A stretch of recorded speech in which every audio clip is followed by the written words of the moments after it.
Hello students, welcome to Amar tuition classes. आज हम statistics का सबसे लेंदी चैप्टर जो है वो करने जा रहे हैं और चैप्टर है मैट्रिक्स अलजेब्रा। सबसे पहले हम ये समझेंगे कि इस मैट्रिक्स वर्ड की मीनिंग क्या होती है। सो आप बुक देख लीजिए जहाँ पर ये चैप्टर स्टार्ट हो रहा है। फर्स्ट इसका मीनिंग एंड इंट्रोडक्शन लिखा हुआ है जो मोस्ट इंपॉर्टेंट है। A matrix is an arrangement of numbers in rows and column. Matrix एक अरेंजमेंट है। कैसे? जैसे 1, 2, 3 एंड 4, ये मैंने नंबर्स लिखे। इसे हम इस ब्रैकेट से कवर कर सकते हैं या कुछ टीचर्स इसकी जगह इस टाइप का भी यूज करते हैं ब्रैकेट। दोनों का मीनिंग एक होगा, कोई फर्क नहीं पड़ता। सो मैट्रिक्स एक अरेंजमेंट है। यहां पर ये जो फर्स्ट है इसे हम रो 1 कहेंगे, ये रो 1, रो 2, और ये जो है आप ऐसी स्लीपिंग लाइन समझ सकते हो। जैसे छोटे बच्चे को सिखाते हैं ना कि स्लीपिंग लाइन H कैसे बनाया जाता है। सो 2 स्टैंडिंग लाइन एंड बिटवीन एक स्लीपिंग लाइन। सो स्लीपिंग लाइन में रो होती हैं, स्टैंडिंग लाइन में कॉलम्स होते हैं। सो ये होगा कॉलम 1 और कॉलम 2। सो मैट्रिक्स एक अरेंजमेंट है रोज एंड कॉलम्स का। इस मैट्रिक्स को हम 2 by 2 कहते हैं। 2 by 2, 2 रोज 2 कॉलम। पहले रो लिखना है देन कॉलम लिखना है। सपोज करो यही मैट्रिक्स ऐसा होता 1, 2, 3, 4, 5, 6, 7, 8, 9। तो ये हुआ रो 1, रो 2, रो 3। ये हुआ कॉलम 1, कॉलम 2 एंड कॉलम 3। तो इसे 3 by 3 मैट्रिक्स कहेंगे। ये एक अरेंजमेंट है, इसकी कोई वैल्यू नहीं होती, मैट्रिक्स की कोई वैल्यू नहीं होगी, बट ये एक अरेंजमेंट है। अब आप बोलोगे कि सर अरेंजमेंट है तो इसका यूज क्या होगा? तो मैट्रिक्स का यूज हायर मैथमेटिक्स में होता है, स्टैटिस्टिक्स में होता है, इकोनॉमिक्स में होता है एंड बिजनेस स्टडीज में भी होता है। अब इसका यूज कैसे होगा वो तो हम कैलकुलेशन करेंगे, सम्स करेंगे, उसमें देखेंगे। ठीक है, अभी आप मैट्रिक्स समझो, मैट्रिक्स के टाइप समझो। 2 by 2 मैट्रिक्स कैसे होगा, 3 by 3 मैट्रिक्स कैसे होगा, वो समझना है आपको। सो यहां पर अभी तक हमने 2 मैट्रिक्स सीखे। एक मैट्रिक्स है 2 by 2 और दूसरा है 3 by 2। अब ये जो मैं वर्ड यूज कर रहा हूं 3 by 2 मीन्स 3 रोज हैं एंड 3 कॉलम्स हैं।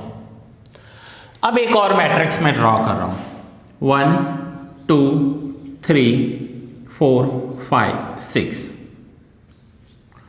बस इतना ही।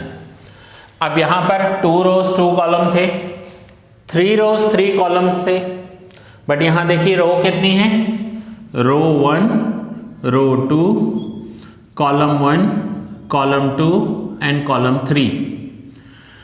तो इस मैट्रिक्स को 2 रोज है, 2 रोज, रोज 1 एंड रो 2, रो 1 एंड रो 2।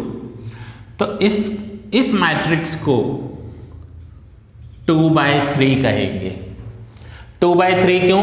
मैंने आपको यहां पर क्या बताया, पहले रो लिखनी है फिर कॉलम। तो यहां पर रो कितने हैं 2, कॉलम्स कितने हैं 3। तो इस मैट्रिक्स को हम 2 by 3 कहेंगे। 2 by 3 मैट्रिक्स है ये। एक और एग्जांपल ले लेते हैं 1, 2, 3, 4, 5, 6 एंड 7, 8। अब इस मैट्रिक्स में देखिए आप, तो इस मैट्रिक्स में जो रो है वो है रो 1, then 2 3 4 and column 1 and column 2। तो इस मैट्रिक्स को हम कहेंगे, हमें लिखना है रो इनटू कॉलम। तो रोज कितनी हैं 4 एंड कॉलम्स कितने हैं 2। तो इस मैट्रिक्स को हम 4/2 मैट्रिक्स कहेंगे। सो नाउ क्वेश्चन है कि हम ऐसा क्यों करते हैं। ये 2/2 है, ये 3/3 है। अब ये मैंने आपको बताया 2/3 है। 2/3 क्यों? आपको ऐसे करना है, स्लीपिंग लाइन कैलकुलेट कर लो। स्लीपिंग लाइन कितनी है 2, स्टैंडिंग लाइन कितनी है 3, तो 2/3 हो गया। यहां पर स्लीपिंग लाइन कितनी है 1 2 3 4, सो ये हो गए 4 and standing line 2। So matrix में क्या फर्क पड़ता है अगर वो 2/2 है, 3/3 है या किसी भी टाइप का मैट्रिक्स हो सकता है। इवन ऐसे मैट्रिक्स भी हो सकते हैं कि समझो 1 2 3 एंड 4। अब यहां पर देखिए रो 4 है, ये रो 1, ये रो 2, ये रो 3, रो 4 और कॉलम 1। तो इस मैट्रिक्स को हमें रो इनटू कॉलम में लिखना है, तो हम लिखेंगे 4 into 1, 4 rows and 1 column. Now हमने मैट्रिक्स के अलग अलग साइजेस समझ लिए, टाइप समझ लिए कि 2/2 क्या है, 3/3 क्या है। अब हम ये करते क्यों हैं, तो आ जाते हैं फिर से अपने 2/2 पर।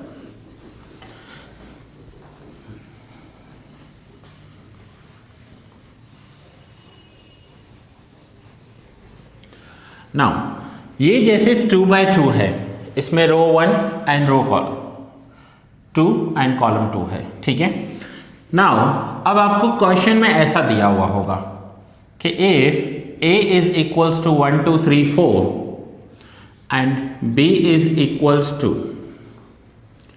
5 6 7 8, then find the value of a plus b, then find the value of a plus b।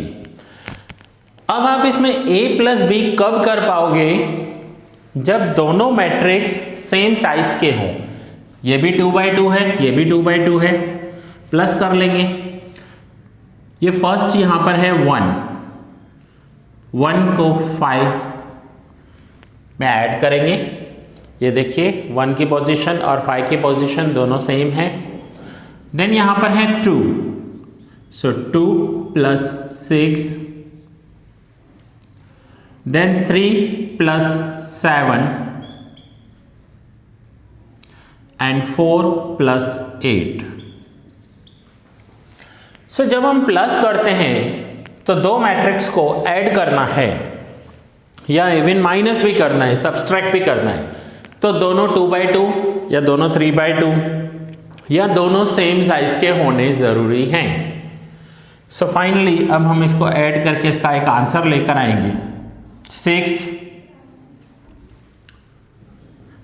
8 10 and 12, ये इसका आंसर हो जाएगा। 5 plus 1 6, 6 plus 2 8, 3 plus 7 10 and 4 plus 8 12। सो जब हम मैट्रिक्स को ऐड करते हैं तो दोनों मैट्रिक्स 2/2 के हैं, तो 2/2 के होने चाहिए। अब हो सकता है आपको क्वेश्चन में ऐसा दे दें,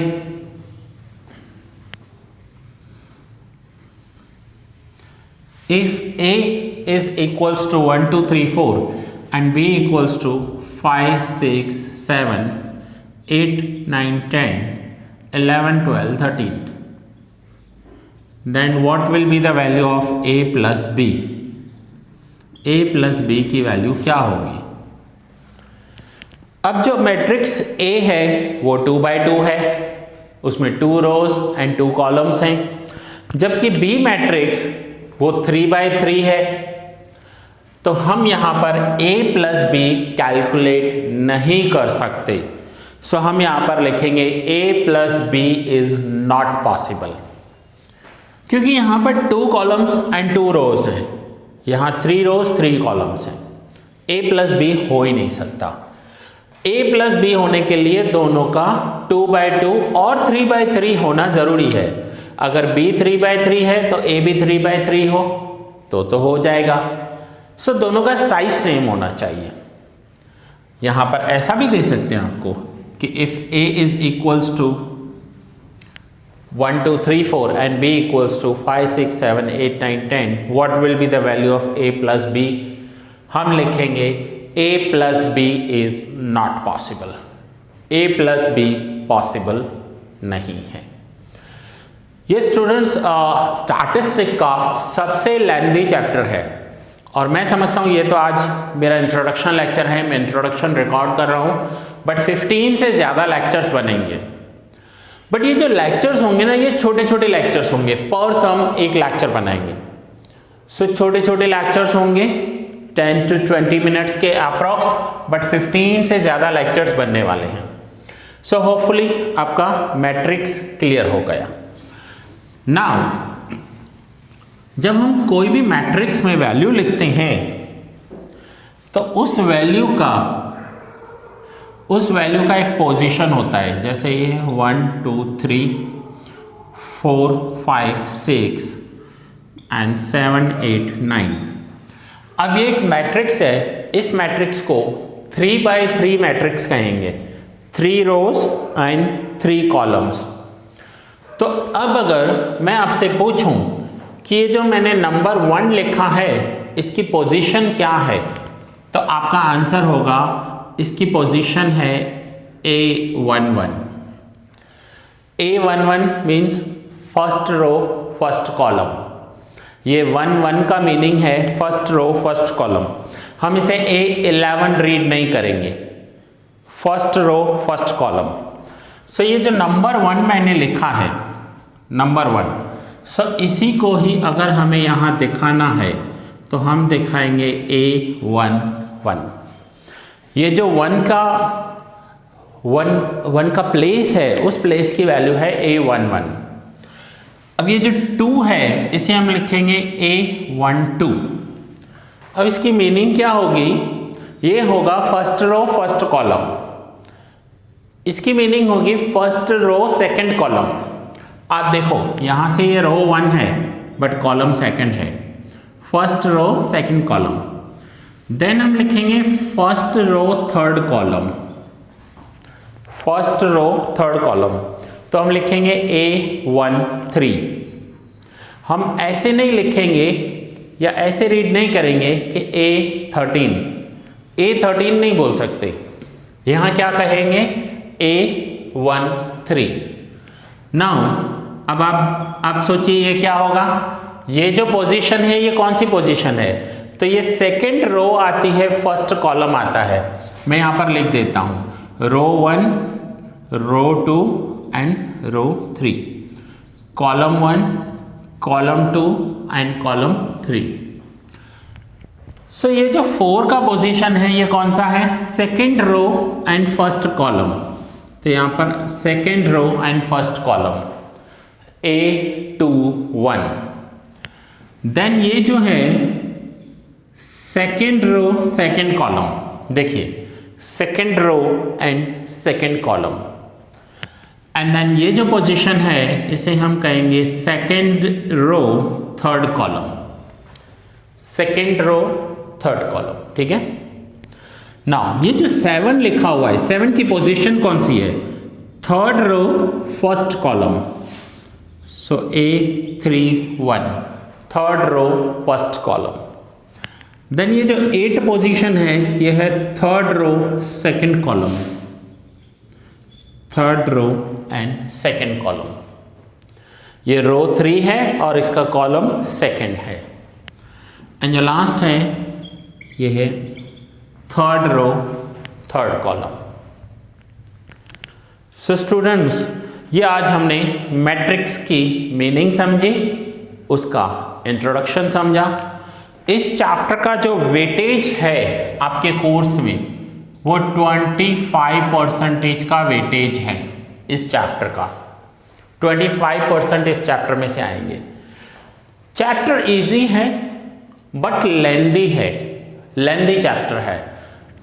आपने देखा मैंने A+B किया तो कैसे इजीली हो गया। सो चैप्टर इजी है बट थोड़ा लेंदी है। वेटेज बहुत है 25% और स्टैटिस्टिक का सबसे लेंदी चैप्टर ये है। नाउ स्टूडेंट्स, मैं YouTube पर अपने सिलेक्टेड लेक्चर्स ही अपलोड करता हूँ। सपोज इस चैप्टर के 15 से ज़्यादा लेक्चर्स बनेंगे तो मैं 2 या 3 लेक्चर्स ही YouTube पर अपलोड करूँगा। बाकी के अगर आपको लेक्चर्स चाहिए तो आप प्ले स्टोर पर जाकर मेरा ऐप इंस्टॉल कर दीजिए। मेरा ऐप है अमर ट्यूशन क्लासेस, ये आपको प्ले स्टोर पर मिल जाएगा। आप प्ले स्टोर पर जाइए, मेरा ऐप इंस्टॉल कर लीजिए, आपको लेक्चर्स पूरे मिलेंगे। या फिर आप मुझे 9712342616 पर कॉल कर सकते हैं। सो स्टूडेंट्स, ये फर्स्ट लेक्चर था, इंट्रोडक्शन था। इस लेक्चर को मैं यहाँ ही पूरा कर रहा हूँ। नेक्स्ट लेक्चर में हम सम स्टार्ट करेंगे एंड फॉर्मूलाज कैसे अप्लाई होंगी वो मैं आपको सिखाऊंगा। सो दैट्स इट, मिलते हैं नेक्स्ट लेक्चर में।